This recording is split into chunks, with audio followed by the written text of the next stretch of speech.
오늘은 성경적 복음이라고 제가 계속 제 이름을 붙였는데 예수님에 대해서 주로 계속 전해볼 생각입니다. 그래서 요한복음 1장입니다.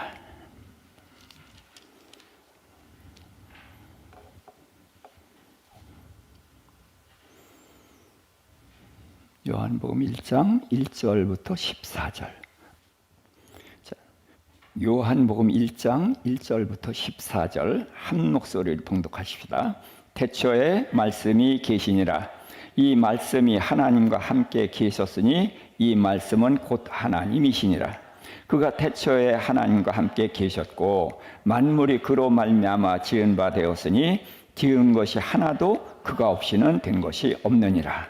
그 안에 생명이 있었으니 이 생명은 사람들의 빛이라. 빛이 어둠에 비치되 어둠이 깨닫지 못하더라. 하나님께로부터 보내심을 받은 사람이 있으니 그의 이름은 요한이라. 그가 증거하러 왔으니 곧 빛에 대하여 증언하고 모든 사람이 자기로 말미암아 믿게 하려 함이라. 그는 이 빛이 아니요 이 빛에 대하여 증언하러 온 자라. 참 빛 곧 세상에 와서 각 사람에게 비추는 빛이 있었나니 그가 세상에 계셨으며 세상은 그로 말미암아 지은 바 되었으되 세상이 그를 알지 못하였고 자기 땅에 오매 자기 백성이 영접하지 아니하였으나 영접하는 자 곧 그 이름을 믿는 자들에게는 하나님의 자녀가 되는 권세를 주셨으니 이는 혈통으로나 육정으로나 사람의 뜻으로 나지 아니하고 오직 하나님께로부터 난 자들이니라. 말씀이 육신이 되어 우리 가운데 거하심에 우리가 그의 영광을 보니 아버지의 독생자의 영광이요 은혜와 진리가 충만하더라. 아멘. 자, 요한복음은 참 깊은 책이라서 이렇게 쭉쭉 읽어 나갈 수가 없는 그런 내용들이에요. 그렇지만 오늘은 이 말씀에서 제가 이제 지금 주로 하는 게 예수님의 이름이잖아요. 예수님의 이름. 그래서 예수님을 지금 말씀이라고 하거든요. 또 그 안에 생명이 있다고 그랬고 그는 빛이라고 했어요. 그래서 예수님의 그런 이름들에 대해서 같이 한번 상고해 보려고 합니다. 익숙한 말씀이지만 사실은 굉장히 깊기 때문에 우리가 좀 이렇게 깊이 묵상해보고 그러는 것이 필요합니다. 요한복음 1장 1절부터 3절 다시 읽어볼까요? 태초에 말씀이 계시니라. 이 말씀이 하나님과 함께 계셨으니 이 말씀은 곧 하나님이시니라. 그가 태초에 하나님과 함께 계셨고 만물이 그로 말미암아 지은 바 되었으니 지은 것이 하나도 그가 없이는 된 것이 없느니라. 그래서 태초라는 단어가 나왔습니다. 그런데 태초라는 단어가 또 나오죠. 어디에 나오죠? 창세기에. 거기도 읽어볼까요? 1절부터 태초에 하나님이 천지를 창조하시니라. 땅이 혼돈하고 공허하며 흑암이 깊음 위에 있고 하나님의 영은 수면 위에 운행하시니라. 하나님이 이르시되 빛이 있으라 하시니 빛이 있었고. 그래서 태초라는 말을 창세기에서 하고 요한복음에서 해요. 그런데 신약에서 나오는 그 태초가 먼저일까요? 구약에서 나오는 태초가 먼저일까요? 구약에서가 먼저일 것 같아요. 그렇죠? 그런데 자, 요한복음에 보니까 태초에 말씀이 계시니라. 근데 이 말씀이 하나님과 함께 계셨고 이 하나님은 누구예요? 성부 하나님이죠. 근데 이 말씀은 곧 하나님이다. 그러니까 말씀 하나님은 누구예요? 예수님이셔요. 그래서 성부 하나님이 계신데 태초부터 성부 하나님만 계신 게 아니라 말씀 하나님도 계시다라는 거예요. 그래서 이제 그가 태초에 하나님과 함께 계셨고 태초부터 함께 계셨단 말이에요. 그런데 그리고 만물이 그로 말미암아 지은 바 되었으니 지은 것이 하나도 없이는 그가 없이는 된 것이 없다. 그러니까 그 하나님과 예수님이 동일시에 같이 가는 거예요.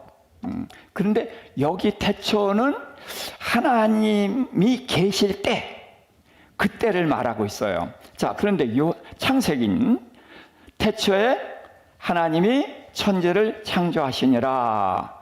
그래서 창조하시는 태초거든요. 그래서 우리가 이제 이 시간을 이제 태초를 볼 때 요한복음의 태초는 아르케라고 하고 창세기의 태초는 레시트. 그런데 거기에 베레시트 배자를 붙여가지고 베레시트라고 우리가 일반적으로 그렇게 써요. 근데 왜 그렇게 쓰는지 저는 잘 몰라요. 제가 그 원어를 잘 몰라가지고.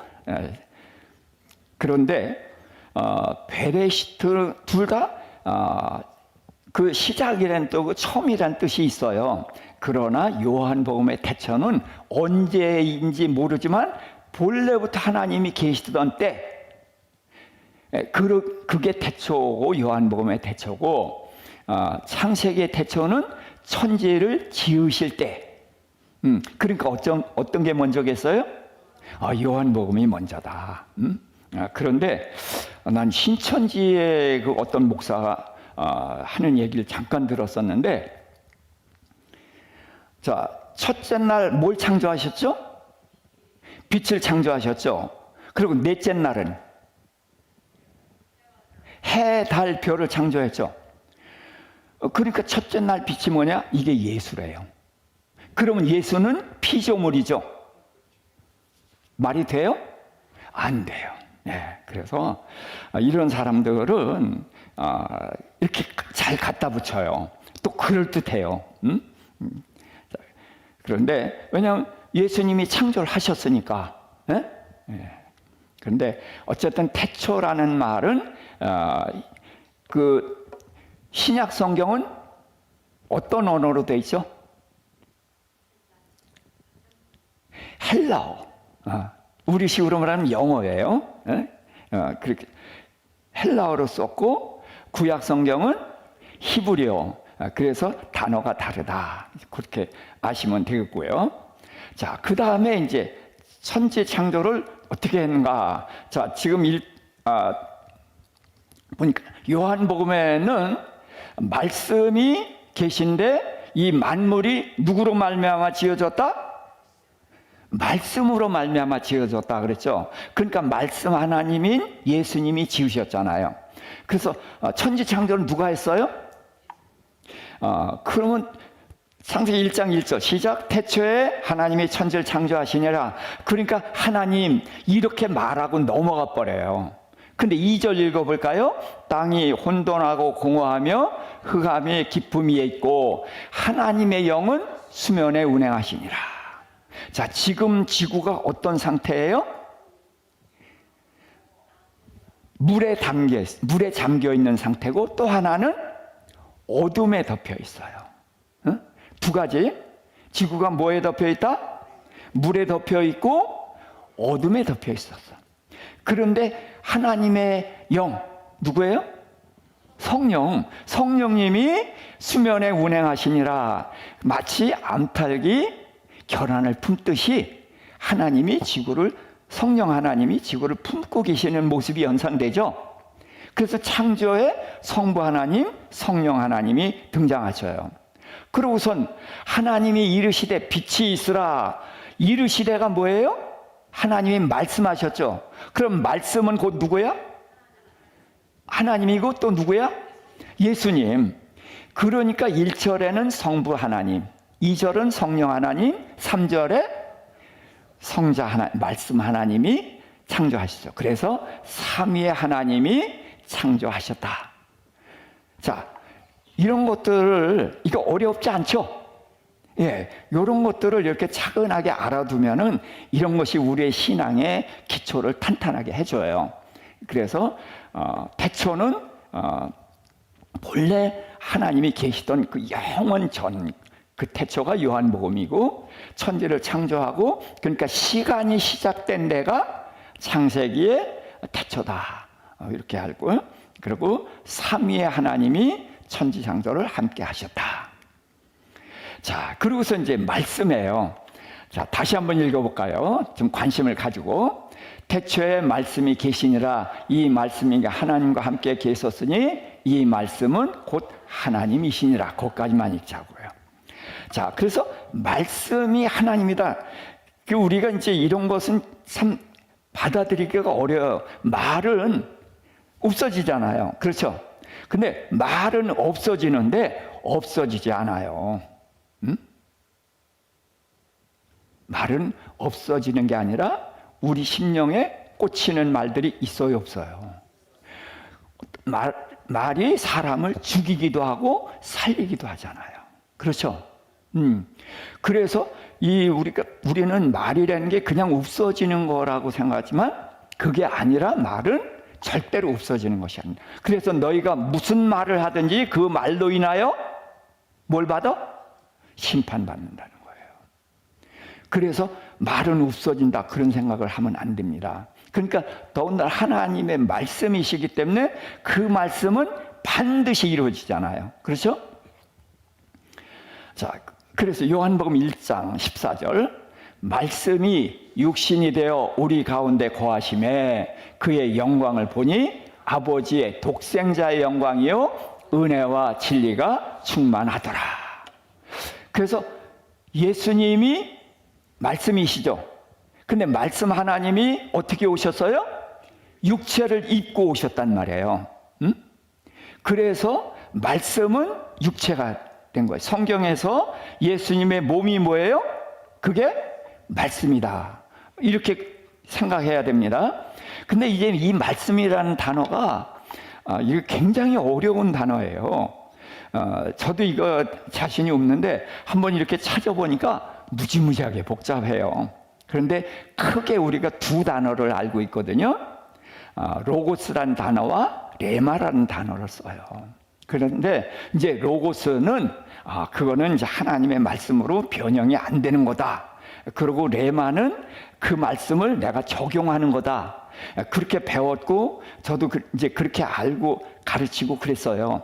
근데 제가 이렇게 성경을 찾아보니까 반드시 그런 게 아니야. 근데 일반적으로 그렇게 얘기해도 괜찮겠다지 로고스와 레마가 이렇게 딱 부러지게 구분이 안 되더라고요. 제가 쭉 단어를 찾아보니까. 그렇지만 아무튼 일반적으로 이 두 단어는 꼭 알아야 돼요. 어떤 단어? 로고스하고 레마. 이 두 단어는 꼭 기억을 해야 되는데 우리가 일반적으로 아는 것처럼 로고스는 하나님이 말씀. 그러니까 이게 변동할 수 없는 말씀이다. 이제 그렇게 보고 레마는 우리의 관계의 언어로 이제 얘기를 해요. 그 말씀을 내가 받아서 내게 적용하면은 이제 레마다. 이제 그렇게 말들을 하는데 그 증거를 이렇게 대려면 부족하더라고요. 근데 일반적으로 그 두 가지로 쓰고 있다는 것은 우리가 알자고요. 그대로 써서 문제 안 되고 그렇습니다. 근데 이제 학자들은 이제 이런 걸 가지고 문제를 삼을 것 같아요. 근데 이런 말씀이라는 말이라는 단어가 꽤 많아요. 에포, 레고, 또 레오. 이것도 이제 그런 말을 나타내는 표현들이에요. 이런 단어가 있는데 제가 숫자를 좀 써봤어요. 로고스는 332번, 신약 성경에만입니다. 332번이나 나오고 레마는 70번밖에 안 나와요. 근데 에포, 레고 이런 거는 많은 말이에요. 그냥 우리가 일상적으로 쓰는 말들은 저 아래 단어들로 대개 쓰여요. 자, 그런데 그 로고스는 복음서에 332개 중에서 124개가 있다. 그리고 사도행전에 66개가 있다. 그래서 복음서와 사도행전에 집중적으로 있는 거구나. 이제 그걸 좀 생각을 해봤고, 그리고 레마라는 말은 복음서에 70개 중에 40개가 들어있어요. 그리고 쭉 보니까 사도행전에 역시 좀 많아.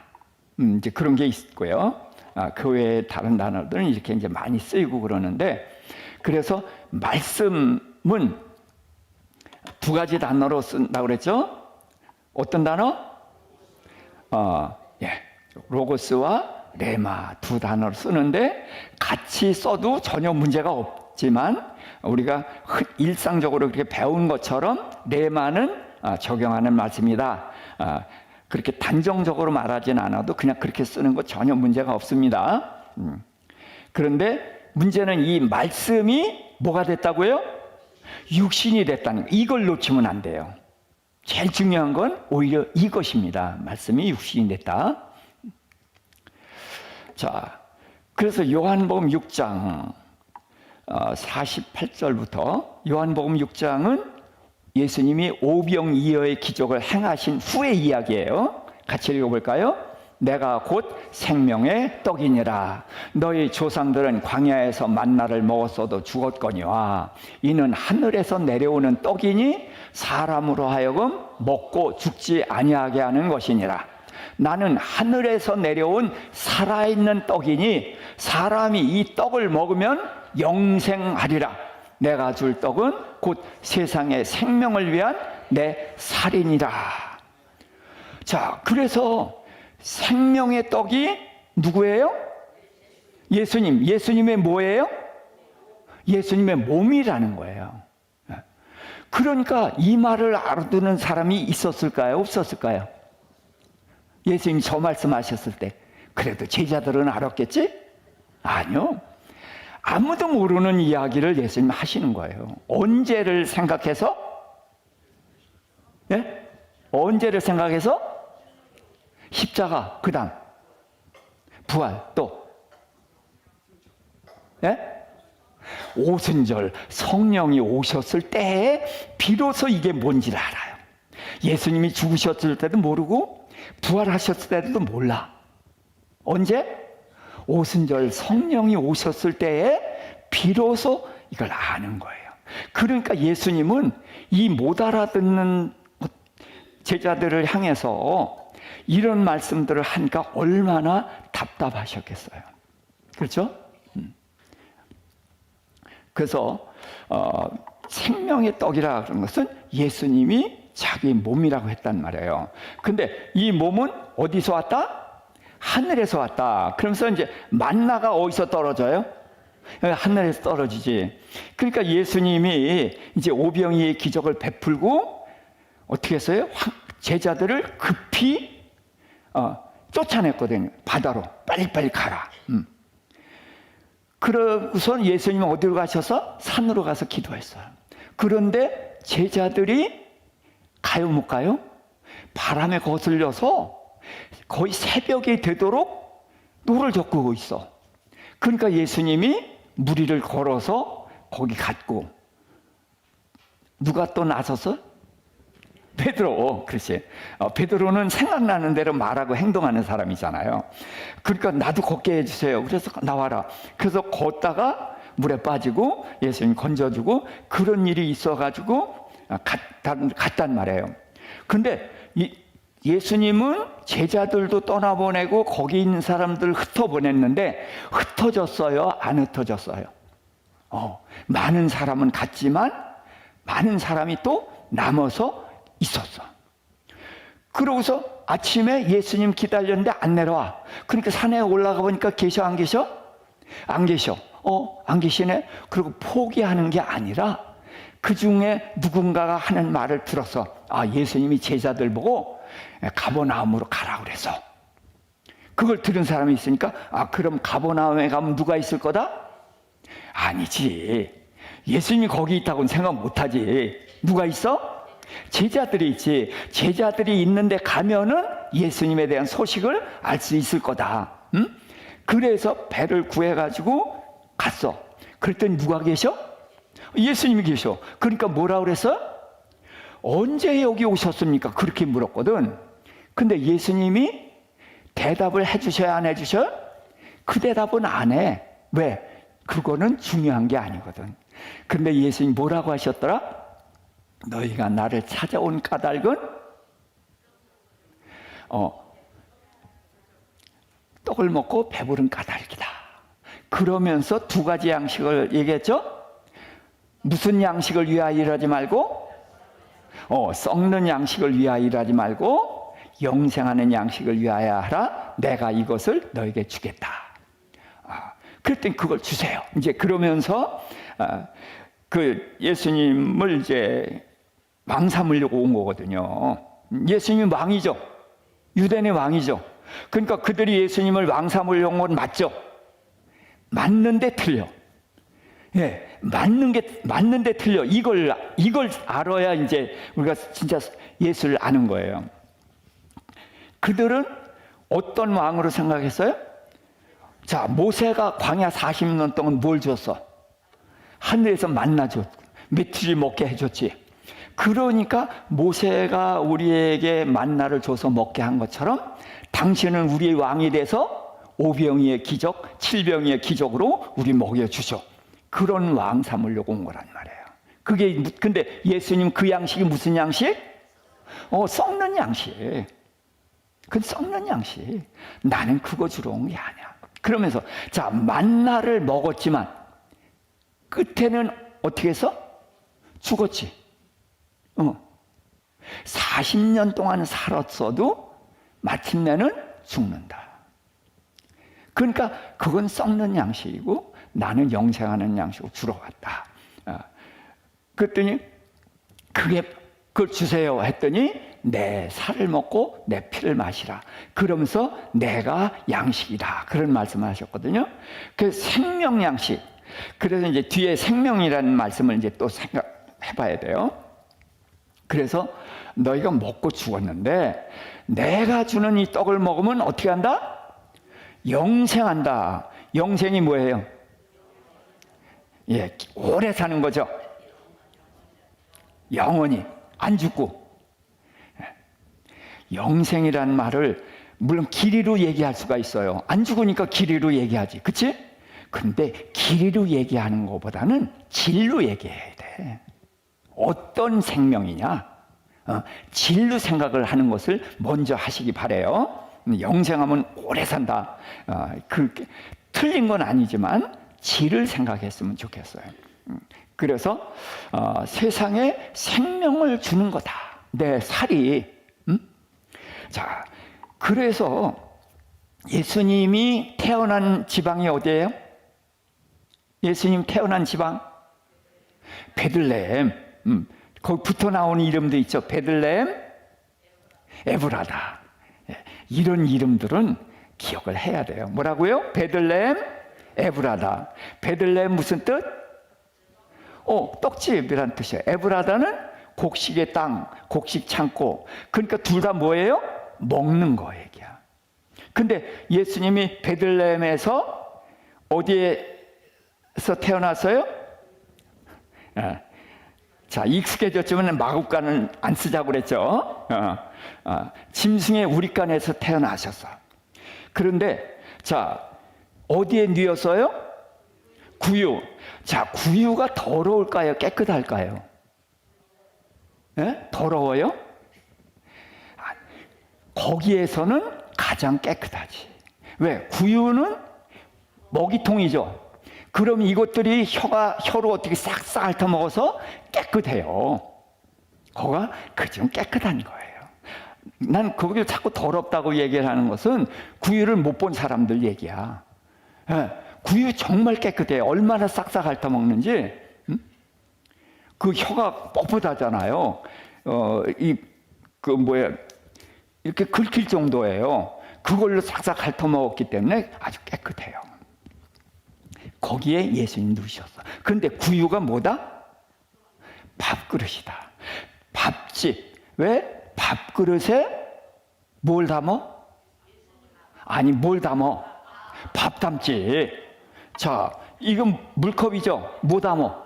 물 담지. 그렇지. 그러니까 구유에 담았으니까 뭐예요? 밥이지. 근데 누가 거기에 구유에 누워서? 예수님이 누워서. 그러니까 예수님이 뭐야? 밥이지. 그럼 누구의 밥이냐? 이걸 이제 또 따져야 되잖아. 네. 마구간이면은 말밥이죠. 그런데 신약 성경에는 말이 안 나와.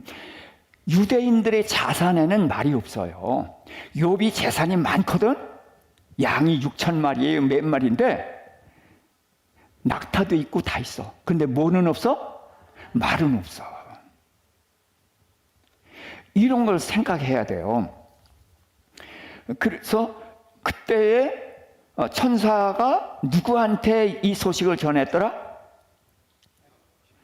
목자, 말 목자, 양의 목자. 그러니까 말은 안 나와. 예? 이게 그냥 마구간이냐 양이냐 그게 중요한 게 아니라 예수님이 뭘로 오셨다? 구유에 뭘로 누우셨다? 밥으로 누우셨다. 그럼 이게 누구 밥이냐? 이건 중요하죠. 그래서 말이냐 양이냐를 따지는 거지. 이건 말이 아니고 양이야. 그게 중요한 게 아니란 말이야. 예수님이 양식으로 오셨는데 누구의 양식이냐? 예. 그래서 예수님은 누구의 목자예요? 양의 목자예요. 누구를 위해서 목숨을 버려? 양을 위해서 목숨을 버려.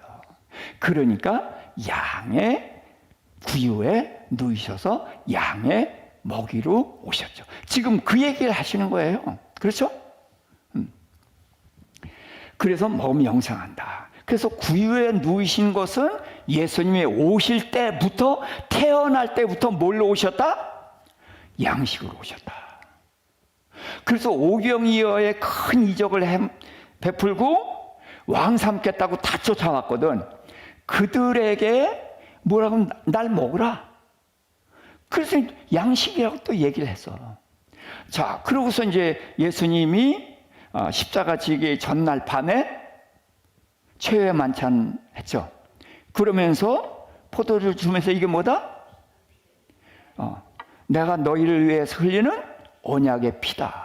그리고 또 떡을 잘라주면서 너희를 주는 내 몸이다 그랬잖아요. 그렇죠?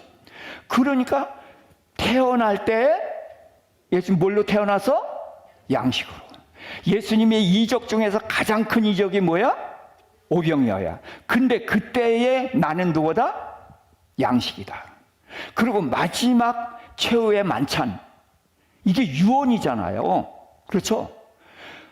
죽으면서 유언을 할 때 시시한 거 얘기하겠어요? 가장 중요한 거지. 근데 가장 중요한 유언이 뭐다? 나를 먹으라잖아요. 응? 그러니까 이보다 더 중요한 게 있어요? 없어요? 없어요. 출생부터 가장 큰 이적을 행한 후에 그다음에 마지막에 돌아가시면서 나를 먹으라. 이보다 더 중요한 게 없어요. 응? 그래서 제가 이거 할 때는 자꾸 열을 올리는 거야. 응? 이해하시죠? 응? 얼마나 중요하면 이렇게 말씀하셨겠어요. 그래서 예수님은 그 말씀이 곧 육신이고 육신이 곧 뭐다? 생명의 양식이다. 그러니까 예수님의 몸뚱이를 뜯어먹는 게 아니라 뭘 먹는 거예요? 이 말씀을 먹는 거란 말이야. 이게 그렇게 중요한 거란 말이에요. 응? 근데 우리는 이 말씀이, 그래서 내가 이제 떡집이라는 말에 좀 고치고 싶은 게, 떡은 간식이에요, 주식이에요? 간식이지. 그러니까 우리가 성경을 어떤 식으로 먹어? 간식으로 먹지. 그래서 나 이 떡집이라는 것도 마음에 안 드는 거예요. 네. 성경이 간식 아니죠. 그렇죠? 주식이에요. 이거 꼭 기억하십시다.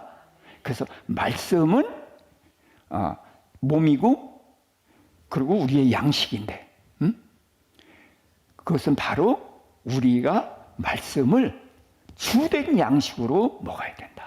네? 그래서 제가 이제 미국에 갔었잖아요. 거기에 이제 한 집사님을 다른 분이 소개하는데 나이보다 더 많이 성경을 읽었다, 그 얘기하더라고요. 이제 한 50대 후반 되는데 일반 평신도예요. 그러니까 우리가 나이보다 성경을 더 많이 읽어야 되겠죠? 예? 좀 욕심 좀 내보십시다. 에? 그래서 이제 목사님이 성경 읽기 이제 권했잖아요. 그런데 우리가 그 이상 한번 해보자고요. 한번 말씀에 한번 이렇게 잠겨보자 그런 얘기예요. 한번 해보십시다. 자, 그 다음에 이제 생명인데 요한복음 14장 5절입니다. 그 안에 생명이 있었으니 이 생명은 사람들의 빛이라. 빛이 어둠에 비치되 어둠이 깨닫지 못하더라. 자, 그래서 말씀 안에, 예수님 안에 뭐가 있다? 생명이 있다는 거예요. 근데 이 생명이 또 사람들의 빛이다. 너무 연결되는데 일단 사람들의 빛은 남겨놓고 생명이에요. 그래서 이제 6장 33절 시작. 하나님의 떡은 하늘에서 내려 세상에 생명을 주는 것이니라. 자, 그래서 하나님의 떡이 뭐예요? 예수님 몸이고 뭐예요? 성경이죠. 그렇죠? 이거 이렇게 연결돼야 돼요. 예? 하나님이 주시는 떡은 예수님의 몸이죠. 예수님 몸이고 예수님의 몸은 성경이다. 예, 그렇게 연결이 돼야 됩니다. 그래서 이건 하늘에서 내려 세상에 생명을 주는 거라는 거예요. 여기서 세상이라고 하면은 세상은 우선 크게 둘로 나눠. 하나는 천지 창조한 이 자연 세계가 세상이에요. 코스모스예요. 그리고 또 하나는 사람이에요. 사람을 세상이라고 해요. 근데 이제 사람을 또 이제 나누죠. 자, 그래서 사람에게 생명을 주는 것이라. 아니, 사람은 다 살아있잖아요. 그렇죠? 죽어있는 사람에게 줘요? 살아있는 사람에게 준다는 거야. 그러니까 이 생명은 우리가 생각하는 생명하고는 차원이 좀 다르다. 그 생각을 해봐야 되는 거예요. 자, 그래서 요한복음 10장 11절. 나는 선한 목자라 양들을 위하여 목숨을 버리거니와. 자, 뭘 버린다고요? 목숨. 자, 우리는 생명과 목숨이 같이 쓰이죠. 그렇죠? 같이 쓰여요. 근데 성경은 구별해서 써요. 가끔은 같이 쓰는 게 조금은 있지만 명확하게 구별된다 이렇게 보면 돼요. 그래서 목숨은 뭐예요? 목에 붙어있는 숨. 그게 목숨이에요. 그러니까 육체의 생명을 목숨이라고 합니다. 그러니까 예수님이 몸을 가지고 계시니까 십자가에 죽으시니까 뭘 주셔서 이 목에 있는 숨을 주신 거죠. 그렇죠? 목숨을 버리거냐. 17절. 내가 내 목숨을 버리는 것은 그것을 다시 얻기 위함이니 이로 말미암아 아버지께서 나를 사랑하시느냐. 자, 예수님이 목숨을 버렸는데 다시 얻는다는 거예요. 자, 우리도 목숨을 버리면 다시 얻어요? 못 얻어요. 그렇죠? 근데 예수님은 버리고 3일 만에 다시 살아나셨으니까 다시 얻는 거거든. 그런데 다시 얻기 위해서 버렸다. 그러면 쉽네. 아니, 이거 내가 누구한테 줬어요. 그리고 조금 이따 받아. 그러면 주는 것이 어려워. 도로 받을 거니까. 그렇죠. 그렇게 쉽게 생각하면 안 돼요. 목숨을 버렸다가 3일 후에 도로 찾으니까 별거 아니네. 그게 아닌 거예요. 왜 버리느냐는 거죠. 왜? 예수님이 피조물인 우리 인간들을 위해서 자기 고귀한 목숨을 주셨단 말이에요. 그걸 주셔서 어떻게 우리를 죄에서 구원하는 이런 큰 일을 위해서 주셨거든. 그렇기 때문에 그게 귀한 거죠. 그냥 죽었다 살아나는 게 아니야. 그 목적, 그걸 생각하면 좋겠습니다. 그래서 이제 생명과 이제 목숨이라는 단어가 있는데 생명을 원어로 뭐라고 그래요?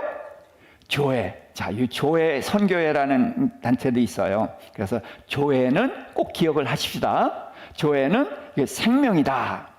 어떤 생명? 하늘에서 내려온 생명. 자, 예수님이 하늘에서 내려왔죠. 그렇죠? 하늘에서 내려와서 그 생명을 누구한테 줘서? 우리한테 줘서. 그러니까 우리의 이 생명은 어디서 왔어? 하늘에서 온 생명인 거예요. 그래서 하늘에서 왔다는 것은 이제 거듭났다는 것은 처음에는 어디서 나서? 땅에서 났어. 처음에는 아래에서 났고, 다음에는 위에서 났고, 하늘에서 난 거예요. 이게 거듭난 거예요.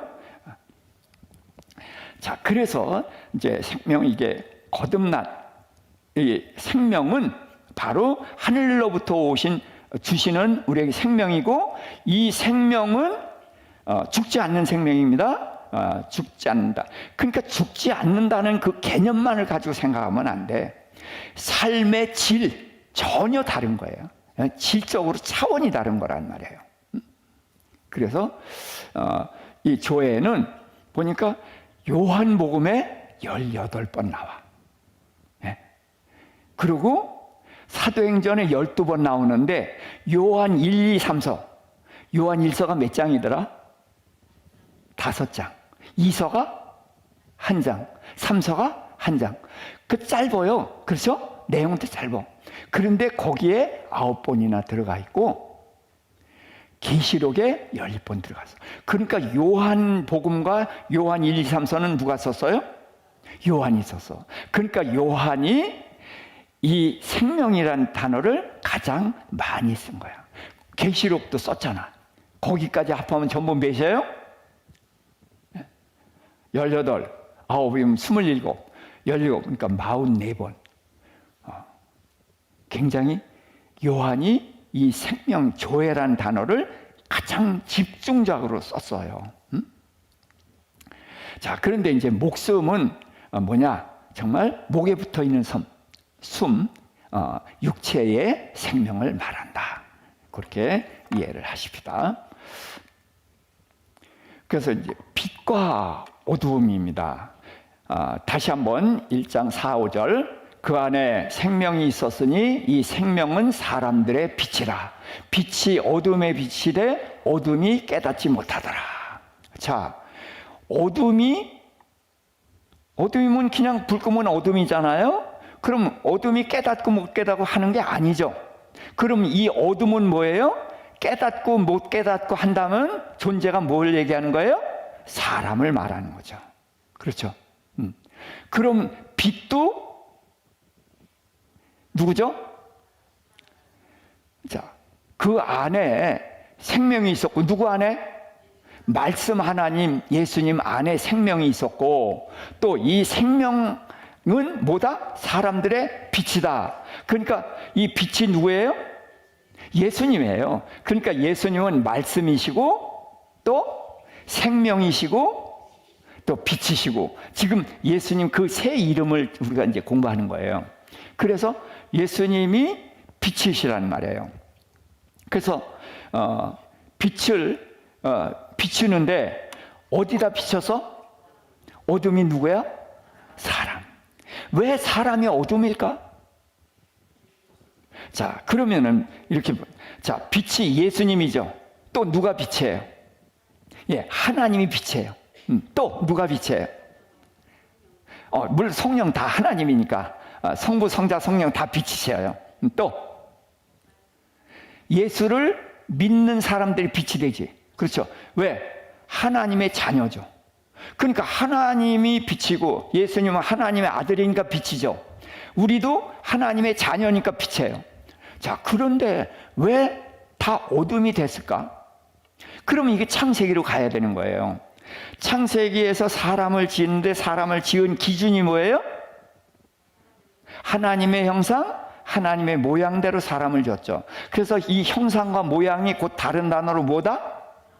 아들이다, 자녀다. 그러니까 아담은 자기 모양, 자기 형상과 같은 아들을 육체가 있으니까 낳았고, 하나님은 자기 모양, 자기 형상과 같은 사람을 육체가 없으니까 만드셨지. 그래서 모양과 형상은 곧 자녀다. 그래서 우리 사람은 하나님의 자녀로 지음을 받았어요. 그럼 빛이에요, 어두움이에요? 빛이죠. 그런데 하나님의 언약을 어기고 선악과를 따먹었어요. 그래서 하나님의 자녀가 뭐가 돼서? 진자는 이긴 자의 종. 누구한테 줬어? 마귀에게 줬으니까 마귀의 종이 됐잖아. 신분이 바뀐 거예요. 하나님의 자녀가 마귀의 종이 되고, 하나님의 자녀니까 빛이었는데 사탄은 빛이에요, 어둠이에요? 어둠의 종이니까 어둠이 돼버렸잖아요. 예? 그러니까 아담과 하와가 범죄해서 하나님의 자녀가 마귀의 종이 되고 빛이 어둠이 돼버리고, 또 누가 떠났더라? 성령님이 떠났어. 뭐 때문에? 죄 때문에. 그런데 하나님은 죄를 짓자마자, 죄로 인해서 문제가 생기기도 전에 누굴 보내신다? 예수라고 하면 안 되지. 어? 누굴 보내신다? 여자의 후손을 보내신다. 자, 이런 단어를 적재적소에 맞게 사용하자고요. 다 맞는 말이지만 순서를 이렇게 발복하면서 할 수 있으면 좋겠어요. 그래서 여자의 후손을 보내실 것을 약속을 하시고서 마침내 여자의 후손으로 오신 분이 누구야? 예수님인 거예요. 여자의 후손으로 오신 분이 예수님이야. 그럼 예수님은 뭘 해결하러 오셔서? 죄를 해결하러 오셨어. 어디서 해결하셔서? 십자가에서 해결하셨어요. 그래서 십자가에서 죄를 해결하신 다음에 누굴 제일 먼저 만났죠? 부활하고 막달라 마리아를 만나서 누구에게 가라? 제자라고 안 하고 내 형제들에게 가라. 누구를 형제라고 불렀어요?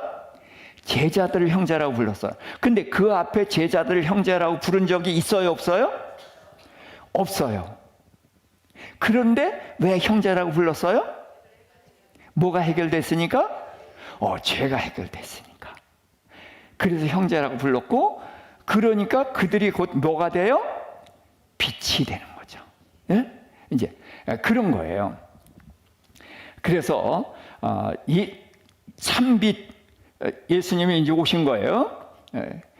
그래서 이제 9절부터 12절 읽읍시다. 참빛 곧 세상에 와서 각 사람에게 비추는 빛이 있었나니 그가 세상에 계셨으며 세상은 그로 말미암아 지은 바 되었으되 세상이 그를 알지 못하였고 자기 땅에 오매 자기 백성이 영접하지 아니하였으나 영접하는 자 곧 그 이름을 믿는 자들에게는 하나님의 자녀가 되는 권세를 주었으니.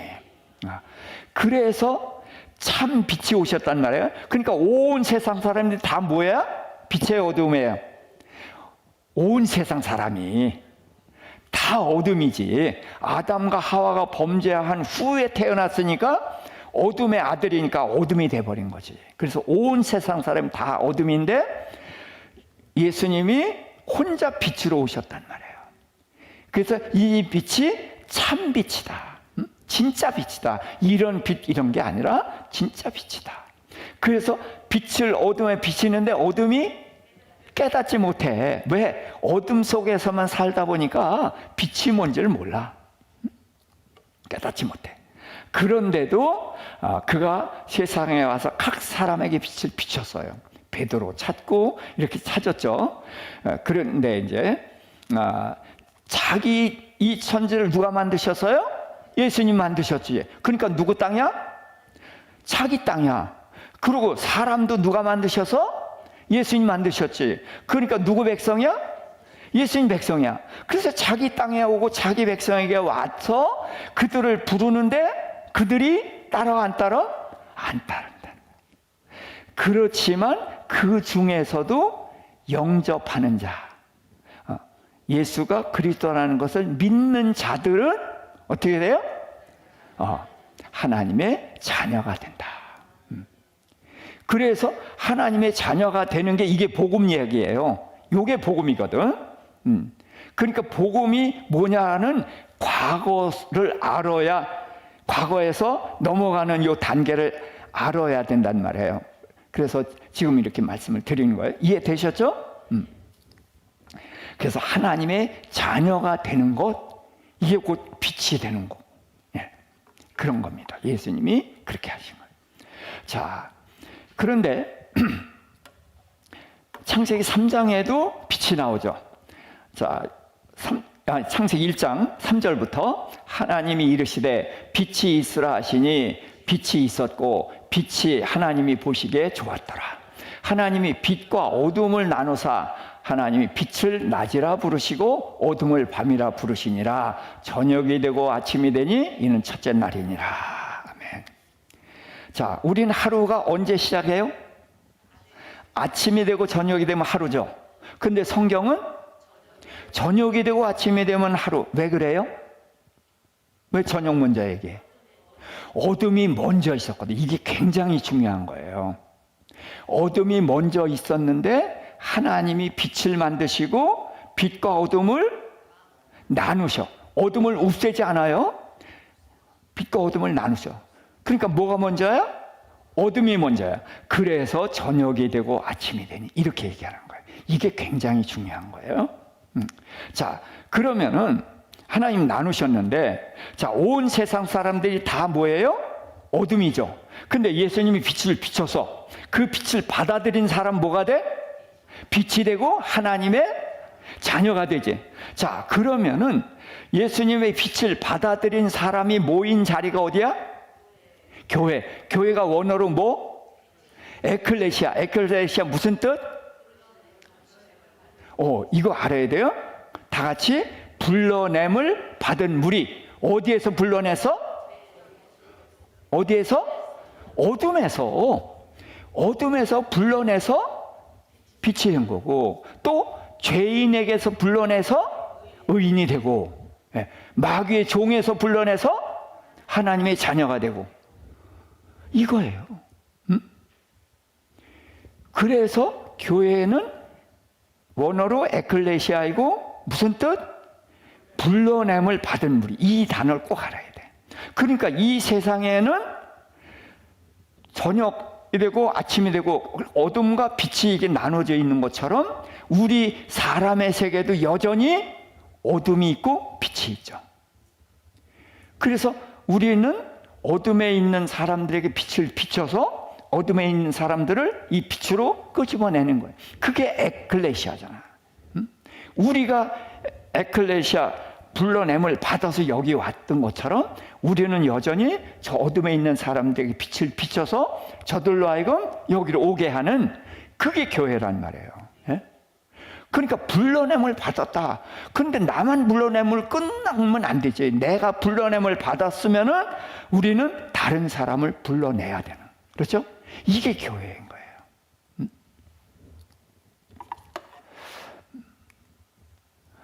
자, 그래서 이제 빛이 뭐냐? 빛의 열매를 생각해 보면 좋을 것 같아요. 고린도후서 4장 6절. 어두운 데에 빛이 비치리라 말씀하셨던 그 하나님께서 예수 그리스도의 얼굴에 있는 하나님의 영광을 아는 빛을 우리 마음에 비추셨느니라. 자, 우리가 이제 어둠에 다 있었어요. 그런데 하나님이 말씀하셨죠. 뭐라고?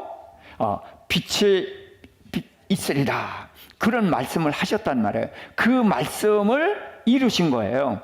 그래서 그 말씀을 예수 그리스도를 통해서 이루시는데, 예수 그리스도의 얼굴에 하나님의 영광을 아는 빛이 있었다.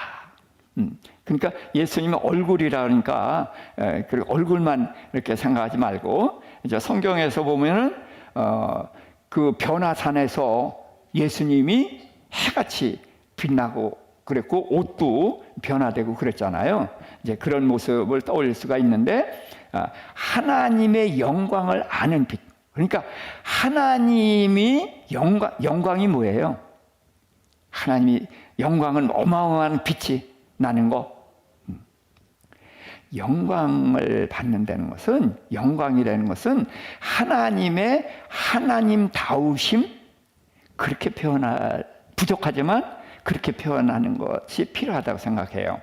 무슨 얘기냐면은 하나님이 어떤 분인지를 모르잖아요. 그렇죠? 그런데 하나님이 어떤 분이시다. 그런데 하나님은 선하시고 뭐 그런 좋은 쪽으로만 가득 있잖아요. 그런 것들, 그런 하나님의 모습을 하나하나 알아가는 게 뭐예요? 하나님의 영광을 알아가는 거예요. 이해가 되시죠? 그래서 저도 지금 여러분보다는 이제 그렇게 학문적으로는 좀 더 앞서가서 알긴 하겠지만, 그러나 실제로 이제 사는 것이 또 중요하다는 말. 살아서 맞아 하고 그 하나님의 영광스러운 모습을 만나게 되면은 그게 하나님의 영광을 내가 보는 거거든요. 눈으로 보는 거하고 만나는 거하고 이게 같아져야 된다는 말이죠. 그래서 그 빛을 우리에게 비쳤어요. 그래서 우리가 그 빛을 받아들이면은 예수를 통해서 하나님이 어떤 분이냐를 알아가고 있잖아요. 지금도 그렇죠. 그래서 그 아브라함이 만난 하나님을 하면서 그랬잖아요. 하나님은 누굴 위하신 하나님? 나를 사랑하시는 나를 위하는 하나님. 그러니까 나한테 무슨 일이 일어났어도 하나님은 그 일을 왜 일으켜서? 나를 위해서다. 예, 이거를 믿게 되면은 하나님에 대한 우리 신앙이 굉장히 힘을 얻어요. 자, 그래서 또 에베소서 5장 8절입니다. 너희가 전에는 어둠이더니 이제는 주 안에서 빛이라 빛의 자녀들처럼 행하라. 빛의 열매는 모든 착함과 의로움과 진실함에 있느니라. 빛의 열매는 모든 착함과 의로움과 내가 예, 강조하려고 써놓은 것 같네. 제가 착각하고 써놓은 겁니다. 근데 괜찮죠? 예. 빛의 열매가 뭐다? 착함과 의로움과 진실합니다. 예. 착하다는 것은 관계죠. 의롭다는 것은 나를 다듬는 거예요. 그렇죠? 그 다음에 진실함. 앞과 뒤가 겉과 속이 다르지 않는 모습, 이제 그런 것들이죠. 에베소서 5장 13절.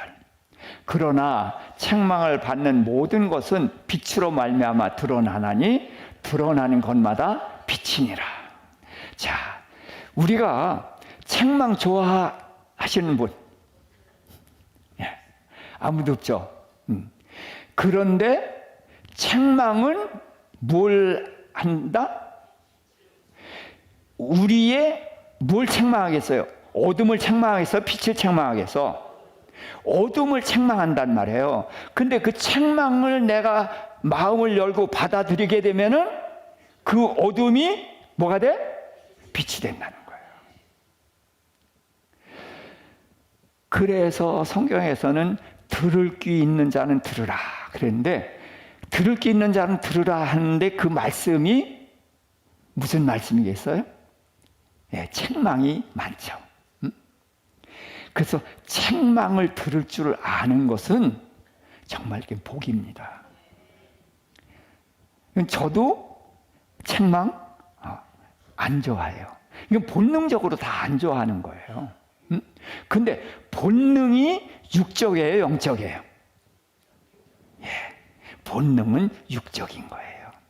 그래서 본능을 따라가지 말고 영적인 것을 따라가야 되거든요.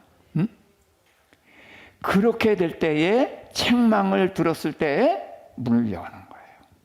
그래서 책망을 받아들이면은 내 안에 어둠이 드러나잖아요. 드러나는데 뭐가 들어와요? 빛이 들어오잖아요. 그럼 내 어둠을 밝혀주시잖아요. 그래야 내가 바뀌어나가죠.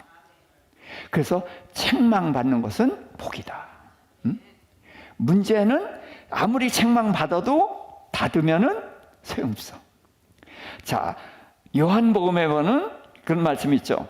볼지어다 내가 문 밖에 서서 문을 두드리노니 누구든지 문을 열면 내가 그에게로 들어가 그와 더불어 먹고 또 그는 나와 더불어 먹으리라 그랬거든. 자, 그 두드리는 대상이 누구예요? 예수 안 믿는 사람. 네? 예수 믿는 사람이에요. 우리가 전도할 때 이 말 쓰는데 아니에요. 이건 믿는 사람이에요. 아니, 우리 문 열었어요? 안 열었어요? 예수님 우리 안에 계셔요? 안 계셔요? 계시죠? 그럼 우리가 문 열은 거예요? 안 열은 거예요?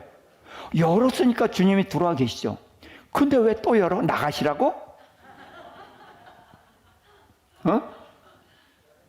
왜 열어요? 우리의 마음에 방이 많아. 방이 많아. 근데 영접하고 복 받는 거 얼른 열고 받아들였어. 근데 책망하는 거 안 열어. 그래 안 그래요? 그런단 말이야. 우리가 많은 방문을 닫고 안 열어. 그러니까 예수님이 똑똑하고 두드려. 강제로 안 여셔. 똑똑 두드리자. 열어라. 얘야 문 열어줄래? 그러셔요. 그래서 그 말씀이 뭐예요? 책망과 같다고 볼 수 있죠. 응? 나를 고치려고 하고 나를 더 높이 세우려고 하는 거란 말이야. 그래서 문을 두들길 때 문을 여는 것은 내 안에 주님이 들어와 계시긴 하지만 다른 문은 다 닫고 주님이 내게 별로 영향을 못 끼치고 우리가 안 받으니까. 그래서 지금도 주님은 여전히 문을 두드리신다.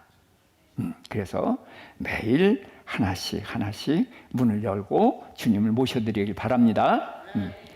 자, 그리고서 이제 로마서 13장 12절. 밤이 깊고 낮이 가까웠으니 그러므로 우리가 어둠의 일을 벗고 빛의 갑옷을 입자. 자, 그래서 우리가 어둠이었는데 빛이 됐어요. 그렇죠? 근데 빛이 됐지만 아직도 우리 안에는 어둠이 많이 있다. 그래서 이 어둠을 주님의 빛이신 주님의 말씀을 받아들임으로 인해서 어둠이 빛이 되고 빛이 되고 빛이 되는 그런 일들이 계속 일어나야 되죠. 그래서 밤이 깊고 낮이 가까웠다. 무슨 얘기예요? 주님 오실 때가 다 되어온다는 거예요. 근데 우리가 그런 확신을 가지고 있어. 나 살았을 땐 주님 절대로 안 오셔. 우리 그런 믿음 다 가지고 있어요. 그런데 이거 잘못된 거예요. 내가 언제 죽을지 모르죠. 내가 죽는 그날이 주님 만나는 날이에요. 맞죠? 그날 이후 주님 내가 죽는 이후로 나를 바꿀 수 있어요, 없어요? 전혀 없어. 그러니까 내가 죽는 날이 바로 그 모습 그대로 예수님 만나는 날인 거예요. 그러니까 주님 오시는 거예요. 그러니까 우리가 주님 맞을 준비를 해야 된단 말이야. 안심할 수 있는 게 아닌 거예요. 그래서 우리는 물론 여기서 뭐 나이 든 권사님도 안 계시니까 제가 제일 나이가 많은 것 같네. 그렇죠? 그러니까 제가 제일 먼저 갈 것 같아요. 그렇죠? 근데 이제 그 말은 내가 하면 안 되고 네, 그래요. 그러니까 저는 초조해요. 왜 초조하면은 이 하나님이 주신 이 성경이 있는데 이거를 여러분들에게 이제 가르치는 것도 해야 되고 이거를 정리해서 책으로 남겨야 되겠는데 그래서 초조한 거예요. 근데 중국에서는 이 책이 계속 나오고 있어요. 성경에서 이제 42권이 나왔고 계속해서 이제 구약 30권 나오고 그 신약 12권 나온 거예요. 그래서 이제 구약은 39권 다 내려고 하고 이제 신약도 서신서는 저보다 다른 이제 목사님들이나 신학자들이 푸른 게 저보다 더 잘 풀었으니까 서신서는 그렇게 저는 신경 별로 안 써요. 근데 복음서와 사도행전 이거는 하나님이 제게 주신 것이 굉장히 중요하다고 생각을 해요. 그래서 이건 이제 중국에서 책이 나왔고 또 구약은 대개 이야기로 돼 있잖아요. 이야기로 돼 있는 것은 저는 제가 좀 잘 그 이야기 속에 담긴 하나님의 뜻을 찾아내는데 하나님 그런 은사를 주셨어요. 그래서 이제 구약 위주로 구약은 이제 30권인데 39권 다 내고 이제 그런 식으로 하려고 그러는데 국내에서도 이제 이런 책을 내고 싶은 거예요. 그래서 좀 초조한데 주님 앞에 정말 부끄럽지 않는 그런 것도 준비를 해야 되겠죠. 그래서 이제 말씀을 이제 정리합니다. 자, 예수님의 이름, 여기서 오늘의 이름은 뭐예요? 말씀, 또 생명, 또 빛. 그래서 그 말씀을 우리가 어떻게 해야 돼요? 부지런히 먹어야 돼요. 예? 부지런히 먹어야 됩니다. 말씀은 곧 성경. 그래서 이걸 부지런히 먹어야 되고, 생명, 우리가 지금 열심히 사는데 열심히 사는 것이 아래에서 온 생명을 위해 살아요? 위에서 온 생명을 위해 살아요? 위에서 온 생명을 위해서 살면 얼마나 좋을까? 근데 명분은 갖다 붙여놓고 사는 건 땅을 위해서 사는 경향이 이게 많죠. 자수해서 광명 찾읍시다. 우리가 그래요.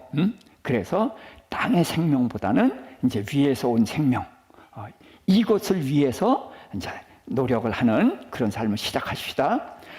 그래서 주님이 우리 안에 빛을 오셨어요. 오셨는데 우리는 어떻게 해야 돼요? 두 가지. 빛을 받았으니까 어떻게 해야 돼? 전해야 돼요. 네. 이거 반드시 해야 되는 거예요. 빛을 전해야 되는 거예요. 빛을 전하면 그들에게 뭘 주는 거예요? 생명을 주는 거예요. 생명을. 네? 그러고 또 하나는 내 안에 빛이 퍼져나가야죠. 네. 이게 어디 우리가 경계선을 딱 정해놓고 양보 안 하는 게 꽤 있어요. 근데 이 벽을 허물어 나가십니다. 그래서 주님이 내 안에서 정말로 나의 왕이 되어서 나를 다스려 나갈 수 있도록 그렇게 해나갈 수 있기를 바랍니다. 우리 한번 부르짖고 기도 한번 할까요? 주여, 주여, 주여.